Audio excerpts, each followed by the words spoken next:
Abre comigo sua Bíblia, Atos, capítulo 4, versículo 34. Não havia nenhum necessitado entre eles, porque os que possuíam terras ou casas, vendendo-as, traziam os valores correspondentes e os depositavam aos pés dos apóstolos. Então se distribuía a cada um conforme a sua necessidade. Então José, a quem os apóstolos chamavam de Barnabé, que quer dizer filho da consolação, um levita natural de Chipre, vendeu um campo que possuía, trouxe o dinheiro e depositou aos pés dos apóstolos. Para a gente entender um pouquinho o contexto desse texto aqui em questão, eu preciso parafrasear com você rapidamente o início da história da igreja. Todos sabem que a igreja foi fundada pelo próprio Senhor Jesus. Jesus morre por meio da crucificação. No terceiro dia acontece a ressurreição. Jesus morre na Páscoa. E ele ressuscita 3 dias depois, o que seria o domingo. E Jesus fica 40 dias após a sua ressurreição, com o corpo ressurreto, ensinando o povo, instruindo o povo, capacitando os seus discípulos. E aí ele é assunto aos céus, e antes dele ser elevado aos céus, ele deixa uma última ordenança para os discípulos. Ele diz, fiquem em Jerusalém, até que do alto vocês sejam revestidos de poder. Os discípulos seguem a ordenança e permanecem reunidos. 10 dias depois da subida de Jesus, acontece um fato que está registrado em Atos capítulo 2, que é de conhecimento de todos aqui. Na festa de Pentecostes, a festa de Pentecostes, ela acontece exatamente 50 dias após a Páscoa. Então, na festa de Pentecostes, os discípulos estão seguindo uma direção de Jesus. E qual é? Fiquem em Jerusalém, até que vocês sejam revestidos. Atos capítulo 2 registra exatamente o fato. Eles estavam reunidos no mesmo lugar e de repente veio do céu um vento veemente, impetuoso, encheu toda a casa e todos foram cheios. E começaram a falar em outras línguas, conforme assim foram distribuídas. E as pessoas que estavam ao redor começaram a falar. Vejam, que aqueles que estavam reunidos eram aproximadamente 120. 120 pessoas. Então, diante desse fato, diante desse acontecimento, as pessoas que estavam do lado de fora começaram a ouvir na sua própria língua aquilo que estava sendo profetizado do lado de dentro. Só que algumas pessoas começavam a caçoar e dizer que eles estavam bêbados. Então, os discípulos agora batizados com o Espírito Santo, revestidos de poder, saem do cenáculo. E quando eles saem, eles se deparam com esse povo, criticando e julgando porque eles estavam bêbados aquele horário. E aí Pedro toma a palavra e ele começa a dizer, não, você acha que nós estamos bêbados às 9 horas da manhã? Isso que vocês estão vendo aqui, isso que está acontecendo aqui, é algo que foi profetizado pelo profeta Joel e que teve o seu cumprimento hoje. O texto vai dando continuidade na pregação de Pedro, ele vai trazendo toda uma narrativa histórica, e aí nós temos um dado muito importante. Ouça isso. No final da pregação de Pedro, 3.000 pessoas se convertem a Jesus. Você pode dar glória a Deus por isso? Uma única pregação fez acrescentar na igreja de Jesus 3.000 almas. A segunda pregação de Pedro fez acrescentar mais 5. Isso numa igreja que rapidamente evoluiu de 120 para 8.000. Isso contando homens. Fora mulheres e crianças. Se for o meu caso,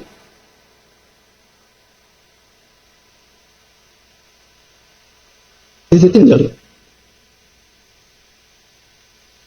Essa é a igreja. Uma igreja gigante. Que não tinha nem espaço para se encontrar. Não tinha um templo. Porque para eles não importava o templo. Para eles o que importava era a presença. O senhor que está do seu lado fala para ele. Preservando a presença. Agora fala para o outro. Priorizando a presença. Ouça isso.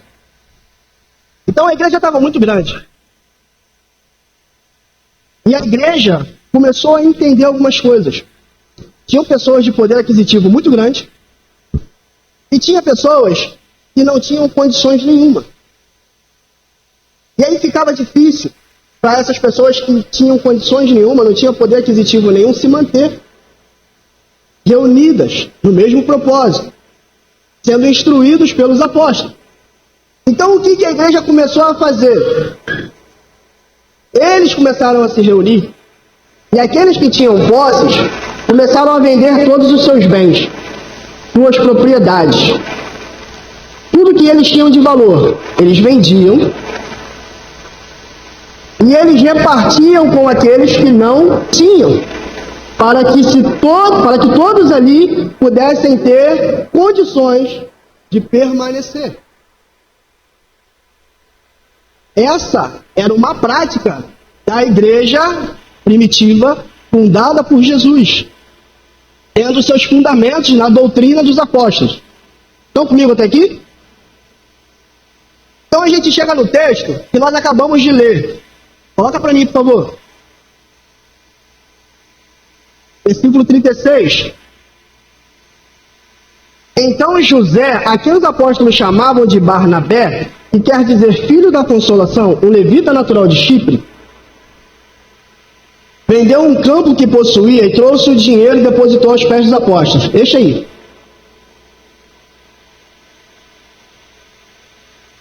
Preste atenção. Então um homem chamado José, seu nome era José, pelos apóstolos ele era chamado de Barnabé. E aí ele é identificado como um levita de Chipre. E aí o texto diz que ele vendeu um campo que possuía, trouxe o dinheiro e o depositou aos pés dos apóstolos, aos pés dos apóstolos. Quando a gente olha para esse texto aqui, talvez passe despercebido. Porque, como eu disse, isso era uma prática da igreja primitiva. Sim ou não? Sim. Essa era uma prática e um costume da igreja. Todas as pessoas pegavam seus bens, vendiam e repartiam com os pobres. Ok? Então eu olho para esse texto aqui, eu tenho Lucas, que está escrevendo essa carta, esse texto, e ele está narrando. Ele está dizendo, alguém específico, um homem chamado José, pegou os seus campos, vendeu, e o valor que ele pegou depositou aos pés dos apóstolos. Só que tem um detalhe. Esse homem era um levita. Tá, e aí, o que quer dizer isso? Simples. Abre aí para mim. Números capítulo 18, verso 20. Olha o que diz. O Senhor disse também a Arão, na terra deles, você não terá nenhuma herança, e no meio deles você não terá nenhuma porção. Eu sou a sua porção e a sua herança no meio dos filhos de Israel. Preste atenção nisso aqui. Deus está dando instruções para as tribos. Deus está repartindo as tribos, está designando cada um aonde ia se alocar, está dando todo o direcionamento, está dando todas as instruções, passo a passo. Quando ele chega na tribo de Levi, ele fala para eles assim, o Senhor também diz a Arão, para dizer, o sumo sacerdote, para passar para eles, na terra deles, ou seja, as outras tribos, você não terá porção, nenhuma herança, e no meio deles você não terá nenhuma porção. Eu sou a sua porção. Quem está dizendo isso é Deus. Deus está dizendo para os levitas assim, vocês são responsáveis por cuidar das coisas do templo.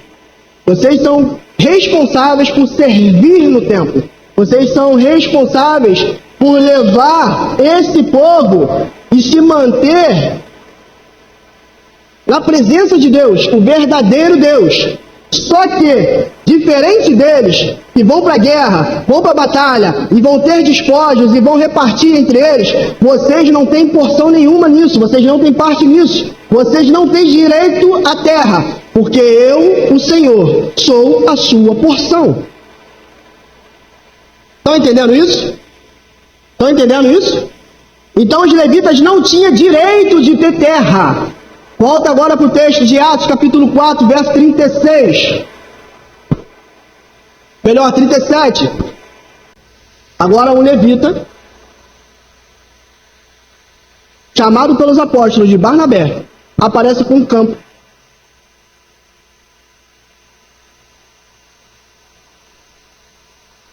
Por isso que a história está dando destaque a esse homem. Porque esse homem era um levita. E pela lei, ele não deveria ter posse. Então esse homem, tocado pelo evangelho da igreja, se desfaz do campo. Nós não temos discernimento de como ele possuiu isso. A gente não sabe se foi de uma herança. De repente isso já é de uma prática, porque o povo já estava corrompido. Ou de repente ele mesmo adquiriu um campo. Mas o que nós sabemos é que ele possuía um campo. E agora, ele ouvindo o evangelho, entendendo o evangelho, sendo impactado pelo evangelho, pregado pelos apóstolos, ele entende que ele precisa voltar para as suas origens. E ele entende que ele não pode ter propriedade. Então agora ele pega o campo que ele possuía, ele vende, ele pega o valor, deposita aos pés dos apóstolos. E aí Jesus ministrou algo comigo muito forte enquanto eu lia isso. Preste atenção. Os levitas e os sacerdotes tinham um papel fundamental em Israel. Todas as tribos eram importantes. Mas a tribo dos levitas, sacerdotes, tribo de Levi, tinha um papel importantíssimo, que tange manter esse povo consagrado a Deus. Hoje, dentro da nossa história da igreja, as práticas judaicas se tornam ineficazes para nós. Hoje, nós entendemos que nós não precisamos chegar na presença de um sumo sacerdote ou de um sacerdote, levar uma oferta, seja de cereais, seja um novilho. A gente não precisa fazer esses tipos de rituais para oferecer ao Senhor, independente da oferta que seja. Não. Quando Jesus dá o seu último suspiro na cruz, o texto diz que o véu do templo que separava o santo lugar do santíssimo lugar se rasgou de cima a baixo. Ou seja, a partir daquele ato e da ação de Jesus na cruz, eu e você não precisamos de um intermediador. Porque agora Jesus é o nosso intermediador. Eu não preciso mais de sacerdote nem de oferta. O que eu preciso é: Senhor, eis-me aqui. Estão entendendo isso? Amém? Só que o levita possuía um campo que não lhe pertencia. Só que quando ele reconhece e ele precisava ter uma mudança de vida, ele se desfaz. A minha pergunta para você nessa noite é: o que está na sua vida hoje que está te impedindo de acessar a presença de Deus com excelência?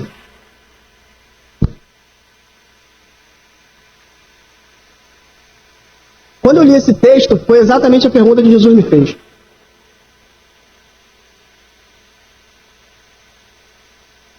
Porque sempre tem alguma coisa dentro de mim, dentro de você, que precisa ser renunciado para que possamos estar mais perto.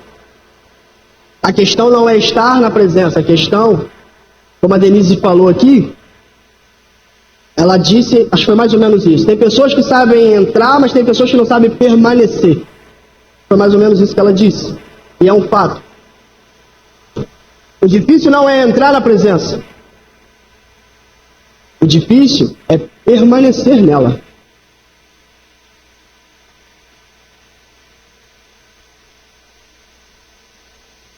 O importante não é como a gente começa. O importante é como a gente termina. Se é que termina. Quem aqui já viu... Eu não sei se passa isso, porque tem muito tempo que eu não vejo televisão. Mas eu lembro que sempre no começo do ano tinha aquelas... Corrida de São Silvestre. Quem que lembra disso? Cara, aquilo ali era muito hilário. E era televisionado aquilo, né? Tinha a corrida de São Silvestre. E aí tinha uma galera no começo. E aí você olhava, tinha umas pessoas que estavam fantasiadas de Ayrton Senna. Tinha o Batman, sempre tem que ter o Batman. Tinha o Batman, tinha o Homem-Aranha. Tinha de tudo que você imaginava. Tudo ali na frente. Porque o intuito era o quê? Aparecer. Alô, mãe, tô na Globo. Quem é da antiga sabe o que é isso. E aí, dava o start da corrida. Começava a corrida. E aí era aquele tumulto na saída, era aquele alvoroço na saída. E muita gente correndo ao mesmo tempo. Só que passa o primeiro quilômetro. E tá todo mundo ali, aquela galera toda ali. Passa o segundo quilômetro. No terceiro quilômetro, o Ayrton Senna já não tá mais. O Homem-Aranha já ficou para trás. O Batman foi para casa. Aí começa a aparecer os corredores de verdade. Aí você começa a observar as pessoas que realmente foram para correr. E aí passa, quarto, quinto, sexto. E aí você percebe que eles mantêm a cadência. Até cruzar a linha de chegada.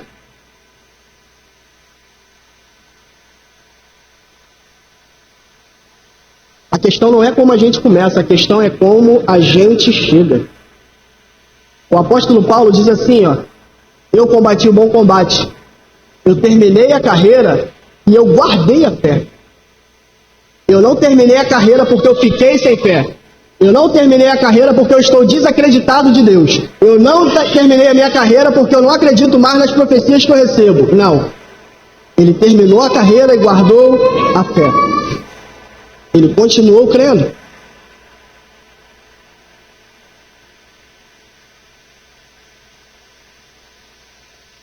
Então, o que tem dentro de nós que tem nos impedido de acessar a presença? O que está dentro de mim, dentro de você, que impede de acessar a presença com excelência? E aí, muitas das vezes a gente vem para o culto e fala: cara, o culto hoje estava muito ruim. O louvor estava terrível. A palavra então nem se fala. Eu fui embora para casa e saí pior do que eu estava.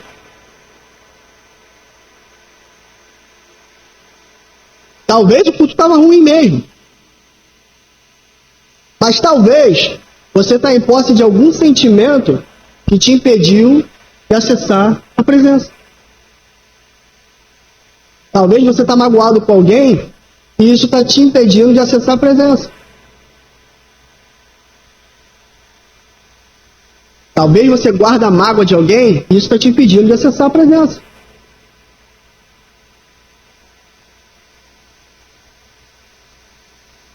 Um dia,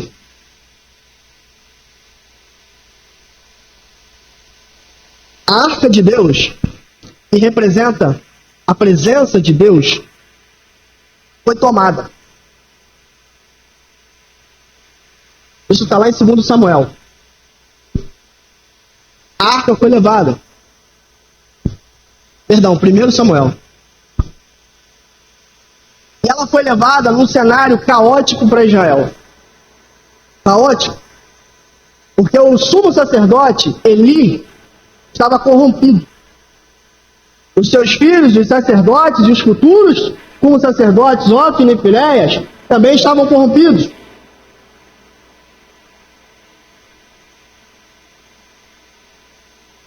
Depois de muitos anos, soa uma guerra em Israel. Os filisteus vêm batalhar contra Israel. Muito tempo sem guerra. De repente, eles vêm. 10.000 soldados. 10.000 soldados. Eles olham por cima do muro, os israelitas. Eles têm uma dimensão da quantidade de homens que estão vindo contra eles e dizem, é 10.000. Eles saem contra o exército com 30.000. 3 vezes mais o número. E eles saem para a batalha.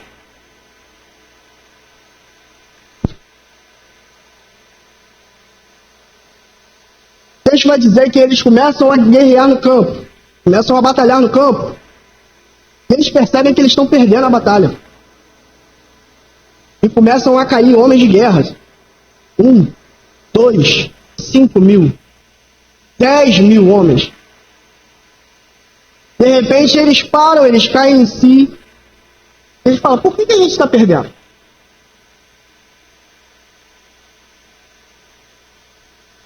Aí eles se lembram. Cara, a gente esqueceu. Tinha que ter trago a arca para frente da batalha. Aí eles mandam buscar a arca no tabernáculo. Eles pegam a arca, colocam em cima de um carro de boi. Arrastam a arca para o meio da guerra. Quando a arca chega no meio da batalha, o texto vai dizer que os israelitas começaram a fazer barulho. Eles começaram a fazer barulho, eles fizeram tanto barulho que os filisteus lá do outro lado falaram assim, o Deus deles desceu no meio deles. No dia que eu li isso,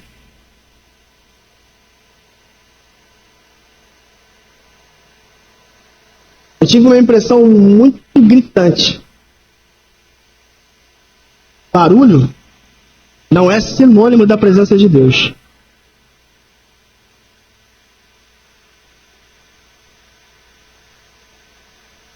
Tem pessoas que fazem muito barulho, mas está vazio.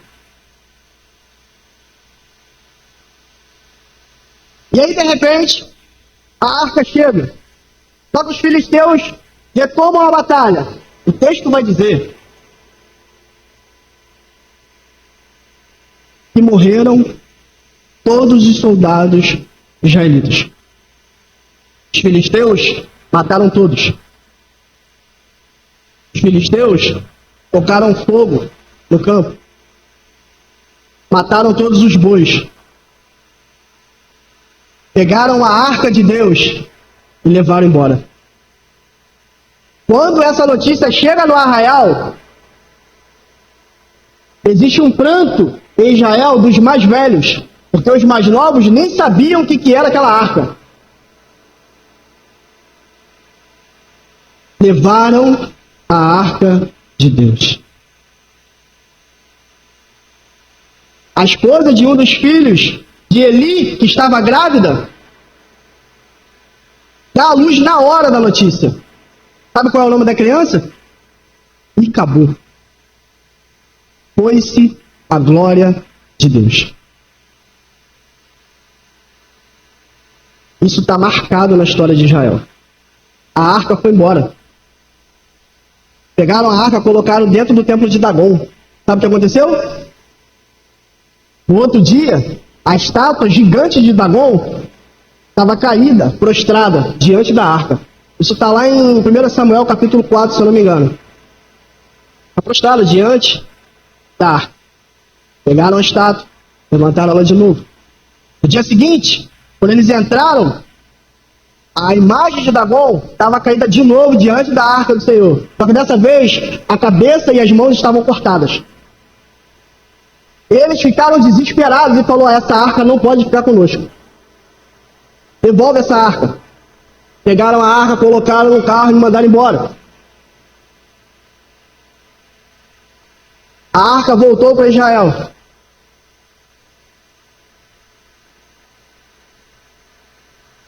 E aí essa arca vai para a casa de um homem chamado Abinadab. E essa arca ficou anos na casa de Abinadab. Anos. Entra Saul na história. Saul morre, entra Davi na história. E a arca permanece lá. Davi, já rei, já tendo tomado a cidade de Jebus e voltado a ser Jerusalém, ele diz, eu quero trazer a arca para cá. Preciso trazer essa arca para cá. Porque eu quero que Jerusalém seja não só a capital de Israel, mas seja o lugar da adoração, o centro da adoração. E aí eles mandam trazer a arca. Aí, um homem chamado Uzá, filho de Abinadab, é que está conduzindo. Ele era um levita.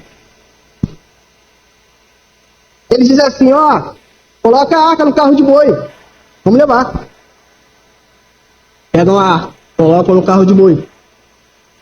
Eles vão conduzindo a arca. Quando chega num certo lugar, os bois tropeçam no barro, no buraco, e a arca já está tombando. Quando a arca está tombando, Uzá corre para colocar a mão, apoiar a arca para ela não cair. Quando isso acontece, ele é fulminado na hora. Na hora. Davi fica temeroso. Fala, por que Uzá morreu? Então eles decidem parar com tudo e tentar entender o porquê e como levar a arca de forma certa. Aí eu tentando entender o porquê que Uzá tinha morrido.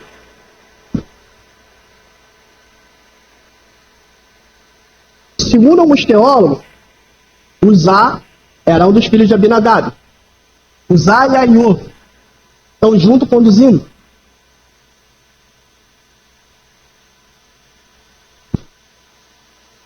A arca ficou na casa de Abinadab muitos anos. Muitos anos. O que dá a entender é que a arca ficou exposta.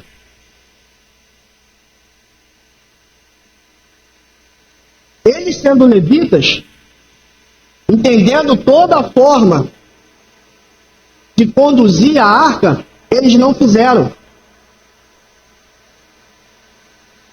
Eles começaram a olhar a arca como um objeto que fazia parte da sua casa. Era um objeto que fazia parte da sua sala de estar. Eles sabiam que eles precisavam carregar a arca sobre os ombros. Mesmo assim, ele preferiu colocar a arca num carro de boi. E aí eu fui tentando entender melhor. Abre para mim, 2 Samuel capítulo 6. E fui dando uma estudada para poder entender exatamente o que aconteceu e o porquê de Deus matar Uzá. Por quê? Porque os filisteus, quando capturaram a arca na guerra, ninguém morreu. Não há relatos de nenhum filisteu que tenha morrido por tocar na arca. Mas de repente um homem que vai impedir da arca cair, toca nela e morre. Eu falei, Deus, mas por quê? E aí eu achei o texto. 2 Samuel capítulo 6, verso 7. Então a ira do Senhor se acendeu contra Uzá, e Deus o feriu ali por esta irreverência. O motivo de Deus ter fulminado Uzá naquele momento foi por conta da irreverência.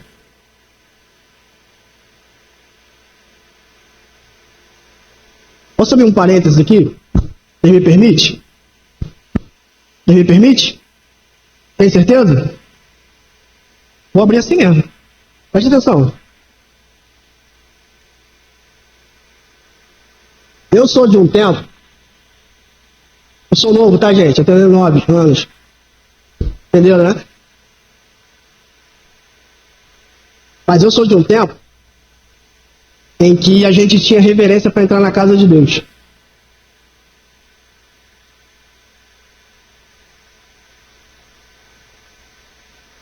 Eu sou de um tempo em que,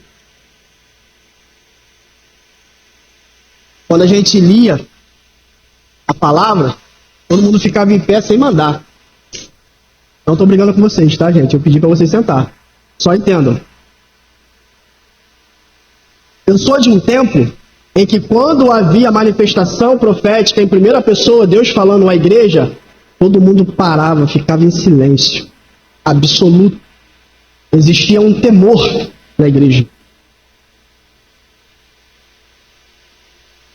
Hoje, eu entendo que hoje nós estamos num mundo moderno. Eu entendo que isso aqui hoje pra gente é essencial.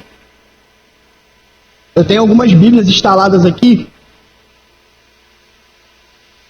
Geralmente eu não tenho o costume de trazer muito Bíblia física para a igreja por essa questão. Mas eu tenho algumas Bíblias em casa.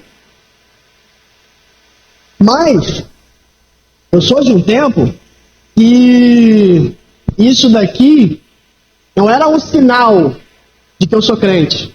Uma Bíblia debaixo do braço, não. Mas isso aqui era um sinal de: ali vai um homem de Deus. Ali vai uma mulher de Deus. Eu não sou desse tempo, mas a minha avó me contava isso. Ela dizia que no tempo dela, os cristãos tinham crédito na praça.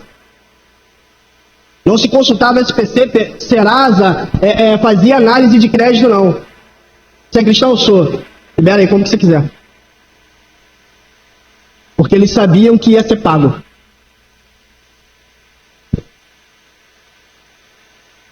Hoje, nós entramos na casa de Deus e muitas das vezes nós não damos a devida reverência.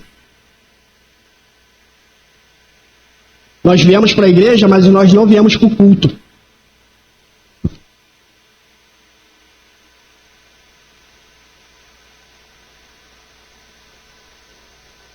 Sabe por que um jovem morreu porque tocou na arca?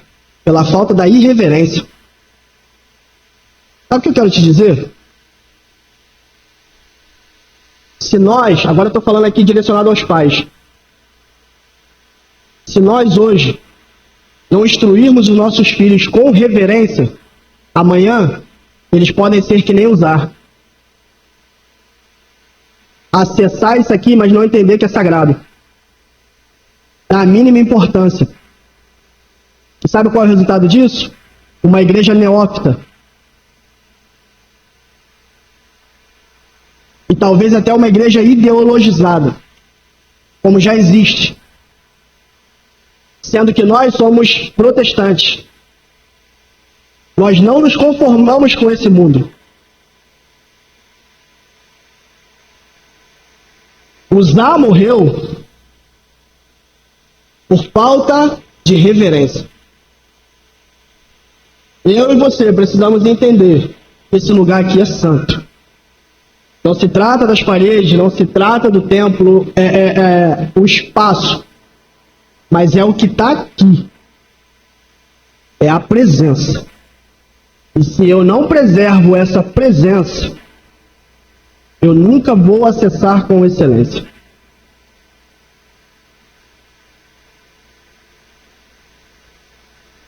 Estão entendendo isso? Agora Davi, passado esse acontecido de Uzá, ele manda colocar a arca na casa de um homem chamado Obed-edom. O texto vai dizer que Obed-edom era um geteu. Geteu é um termo intitulado para quem era filisteu e morava em Gade, segundo alguns teólogos, tá?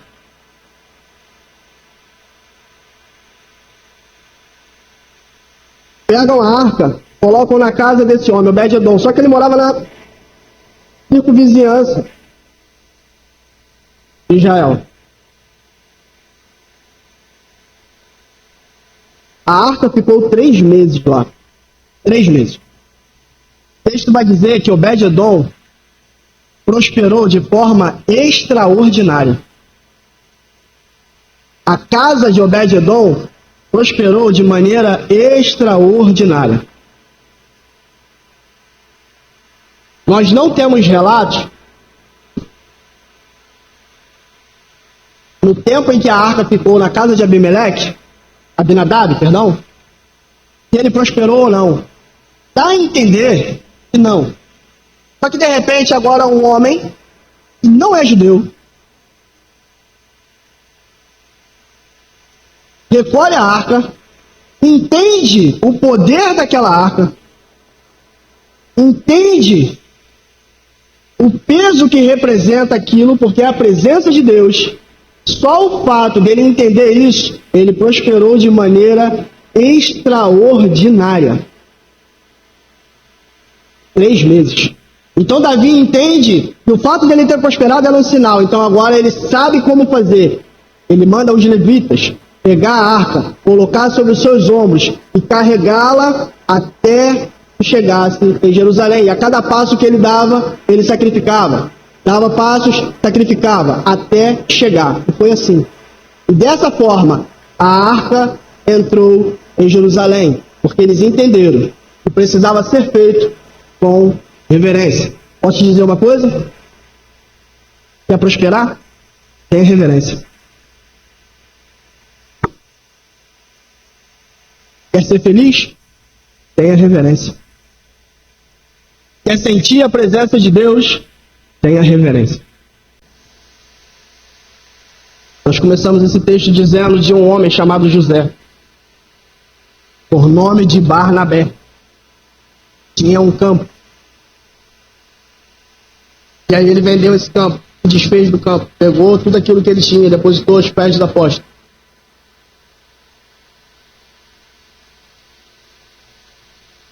Aquilo que o prendia de acessar a presença, aquilo que o prendia de servir com devoção à igreja que estava sendo fundada, e não só isso, aquilo que o prendia de cumprir o seu propósito, naquele exato momento estava desfeito.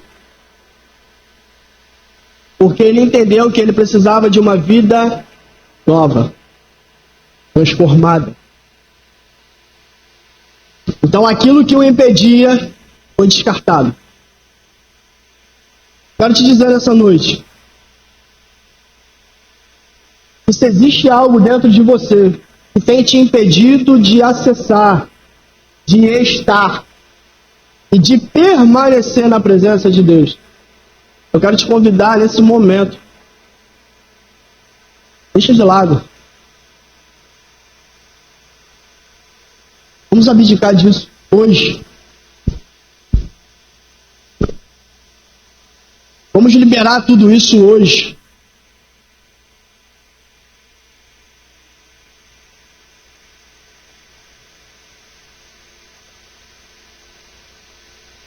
O pecado é muito bom. O pecado é prazeroso.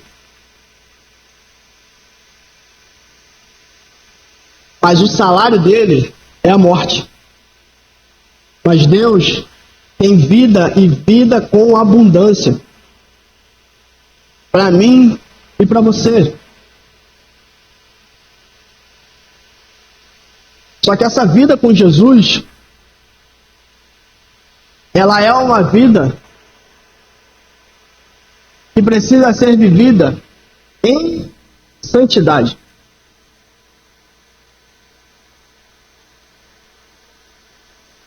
Ser santo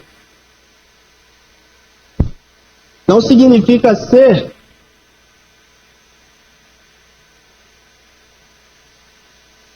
uma pessoa religiosa. Pelo contrário.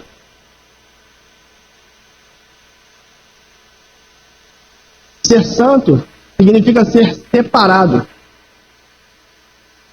Ou seja, se eu sou santo, eu sou separado por Deus para exercer algo maior.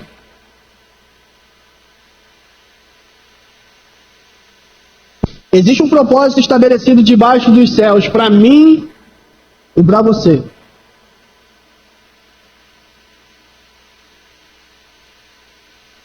Há muito tempo eu ouvia dizendo assim: Deus tem pressa no teu chamado.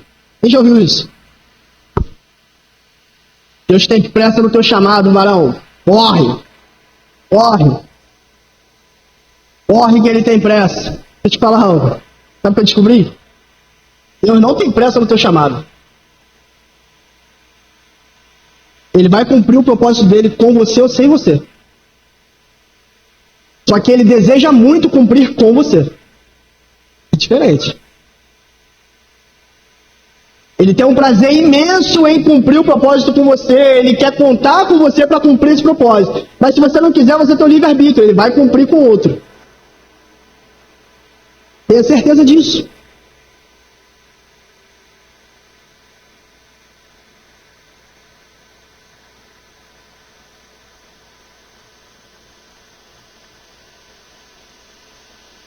Deus está chamando um povo hoje para deixar de lado tudo isso. Deixar de lado o orgulho. Deixar de lado a vaidade. Deixar de lado o senso de justiça própria.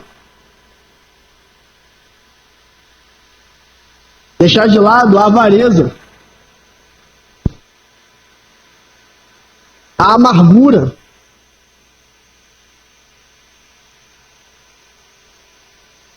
Sentimento de abandono, de rejeição.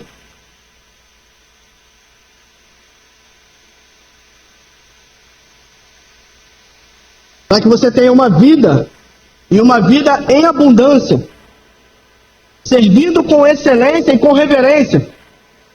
Entendendo, como diz o apóstolo Paulo, que todas essas coisas ficam para trás e eu persisto olhando para o alvo. Eu te asseguro, não é fácil. Existe uma teologia do inferno sendo pregada por aí que diz que você tem que prosperar. Que você é filho e você vai comer o melhor dessa terra. Eu não duvido disso. Mas o evangelho não se resume a isso. Todos os discípulos, após o revestimento de poder, eles cumpriram o seu propósito e o fim foi a morte. Todos eles. O que eu quero que você entenda é que esse lugar, esse evangelho, é um evangelho que precisa ser entendido da forma que eu vou segui-lo até a morte. Eu vou seguir até o fim. E como é bom estar nesse evangelho. Como é bom estar na presença de Deus. Como é bom entrar na presença, permanecer, e sentir com excelência. Nada no mundo pode te dar isso. Nada. Eu já passei pelo mundo. Já fui pra balada. Eu sei o que é você sair de casa às 11 horas da manhã, virar à noite na rua e voltar. Quando você acorda, sabe o que é? Enxaqueca e caramba, tô duro. É assim. Acabou o dinheiro, acabou o prazer, acabou o amor, você trabalha o mês inteiro pro mês que vem você ir de novo. É um ciclo. Porque existe um vazio na sua alma que você tenta preencher de várias formas. Só que esse vazio, ele só pode ser preenchido por Jesus.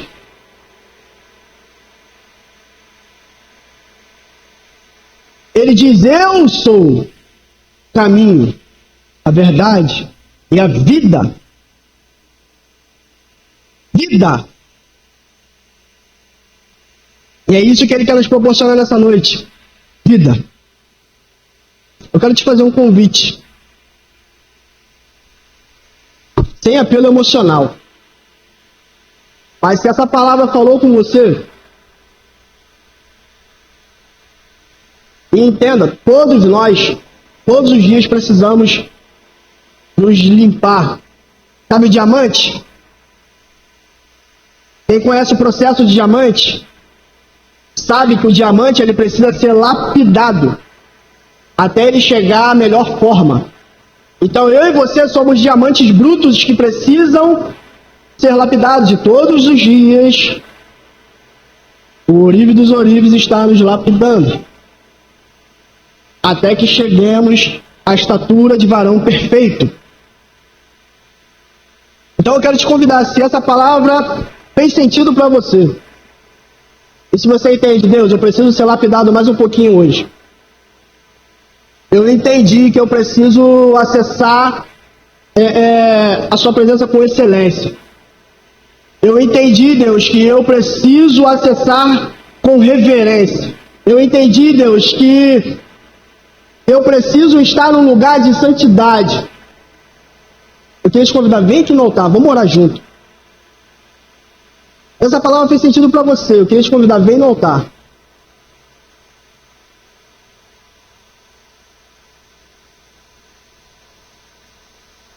Existe uma vida em abundância para mim e para você. Mas nós precisamos permanecer na presença.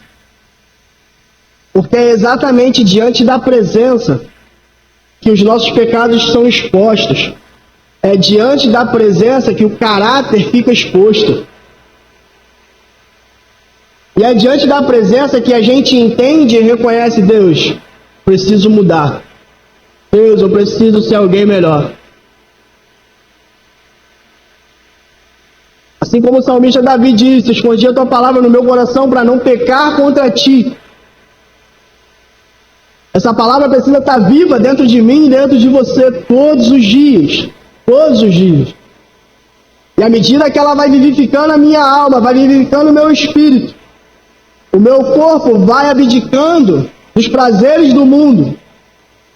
E eu vou me tornando santo, santo, santo. Ainda existe esperança para você. O choro dura só uma noite. Mas o amanhecer está chegando e junto com ele a alegria.